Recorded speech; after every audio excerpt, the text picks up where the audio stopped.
Assalamualaikum warahmatullahi wabarakatuh. Nama saya Devi Siti Nuraini dengan NIM 12240100037. Di sini saya akan menjawab pertanyaan ulangan akhir semester pendek mata kuliah metodologi studi Islam. Jawaban yang pertama yaitu tantangan utama dalam menerapkan metodologi studi Islam dalam bimbingan konseling Islam meliputi keterbatasan literatur dan sumber daya yang memadai, perbedaan interpretasi antara ulama dan praktisi, serta kesulitan dalam menyelaraskan nilai-nilai agama dengan pendekatan psikologis modern.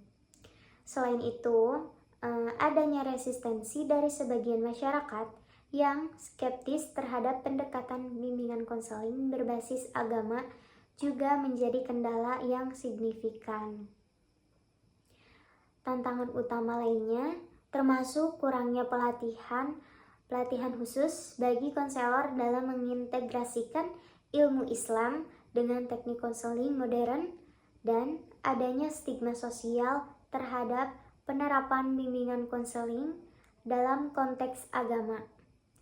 Konselor juga seringkali menghadapi kesulitan dalam menyeimbangkan antara pengetahuan agama dan praktik konseling yang evidence-based, yang bisa membuat intervensi menjadi kurang efektif atau tidak diterima oleh klien yang mengharapkan solusi praktis.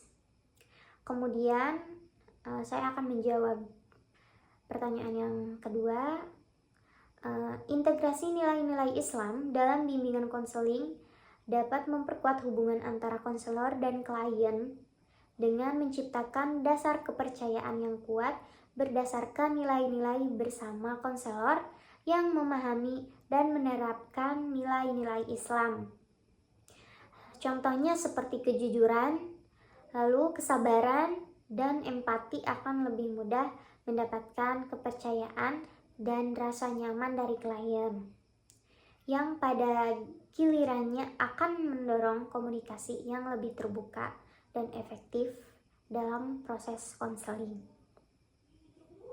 Dengan mengintegrasikan nilai-nilai Islam, konselor dapat membangun hubungan yang lebih mendalam dan bermakna dengan klien, karena keduanya berbagi keyakinan yang sama. Misalnya, konselor dapat menggunakan ayat-ayat Al-Quran dan hadis yang relevan untuk memberikan dukungan emosional dan spiritual, seperti itu, yang bisa meningkatkan rasa kepuasan dan penerimaan klien terhadap proses konseling. Pendekatan ini juga membantu klien merasa lebih dihargai dan dipahami dalam konteks keyakinan religius mereka, seperti itu. Kemudian saya akan menjawab yang pertanyaan yang ketiga.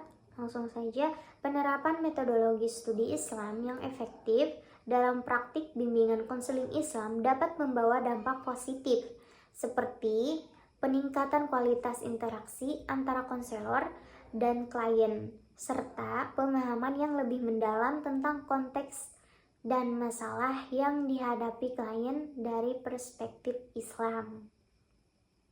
Nah, hal ini juga dapat membantu dalam merumuskan solusi yang lebih sesuai dan berbasis pada nilai-nilai agama, sehingga hasil konseling lebih bermanfaat dan relevan bagi klien yang memegang teguh ajaran Islam. Kemudian di sini ada dampak positif. Dampak positif lainnya dari penerapan metodologi studi Islam ini yang efektif termasuk peningkatan kesejahteraan spiritual klien yang dapat berkontribusi pada kesejahteraan mental dan emosi secara keseluruhan. Klien yang merasa bahwa pendekatan konseling sejalan dengan keyakinan agama, mereka cenderung lebih terbuka dan kooperatif dalam mengikuti saran dan strategi yang diberikan oleh konselor.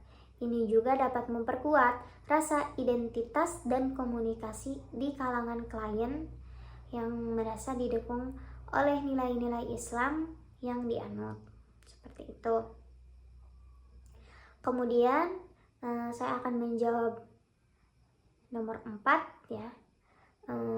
Langsung saja, metodologi studi Islam dapat digunakan untuk mengembangkan program bimbingan konseling yang sesuai dengan konteks budaya dan sosial masyarakat muslim dengan mengintegrasikan prinsip-prinsip syariah dan adat lokal dalam proses konseling. Misalnya, strategi efektif yang bisa diterapkan adalah menggunakan pendekatan berbasis keluarga dan komunitas dalam konseling.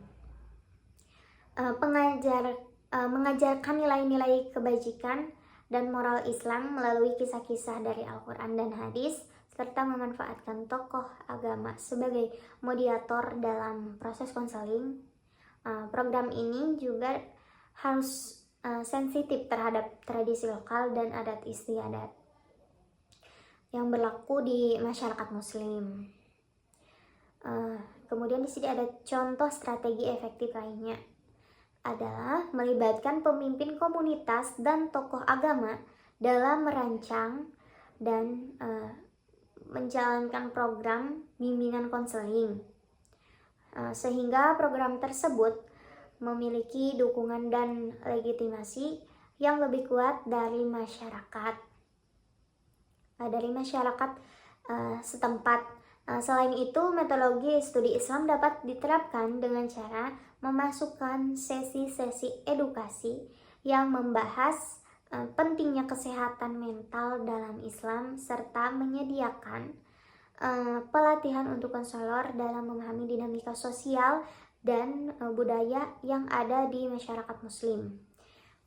Misalnya seperti program konselor dapat mencakup diskusi tentang pentingnya menjaga keseimbangan antara kehidupan dunia dan akhirat, serta mempromosikan sikap sabar dan tawakal dalam menghadapi masalah kehidupan. Seperti itu. Terima kasih. Wassalamualaikum warahmatullahi wabarakatuh.